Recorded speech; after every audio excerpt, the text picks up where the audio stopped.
It was on a bus from Congo back to Rwanda that it happened, around a corner on a winding mountain road. There, a sideswiped van seemed to spit out its occupants.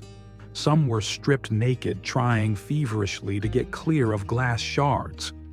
A man came cradling what appeared to be the lifeless body of a small child with a dreadful-looking gash across his face.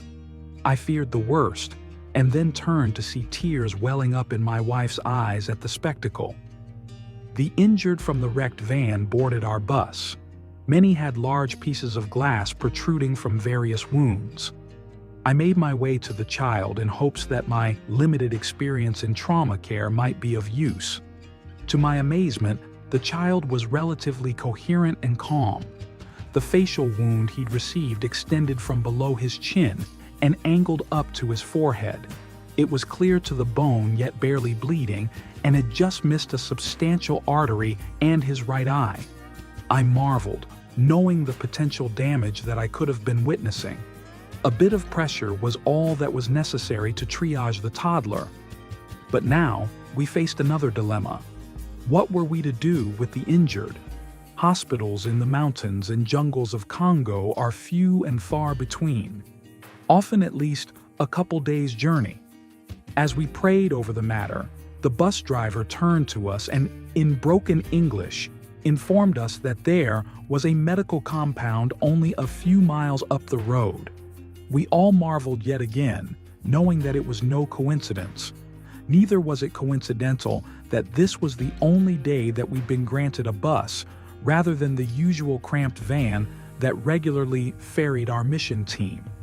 It was then that I further realized that we had the exact amount of open seats as we had wounded. How incredible that Providence would so specifically exist to facilitate these unforeseen circumstances. We reached the medical compound, and as we pulled away, I saw that child sitting up smiling as we issued our final waves through the windows of our departing bus. Some would credit luck, some would credit coincidental circumstance. I credit the Sovereign Lord. Jehovah Jireh is the Lord's title as provider. We live in a culture that often discounts this provision as monetary in nature alone, and it's tragic. Philippians 4:19 says, "And my God will supply all your needs according to his riches in glory in Christ Jesus." Can humankind survive alone on green linen paper and gold bullion?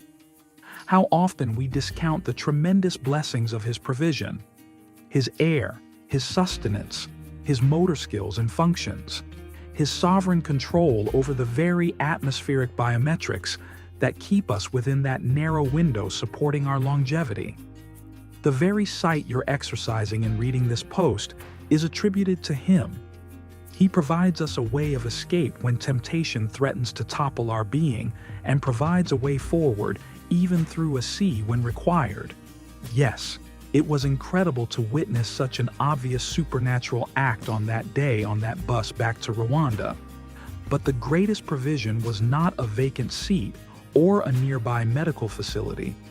It was and remains the avenue for the gospel to permeate hearts and lives in the name of Christ.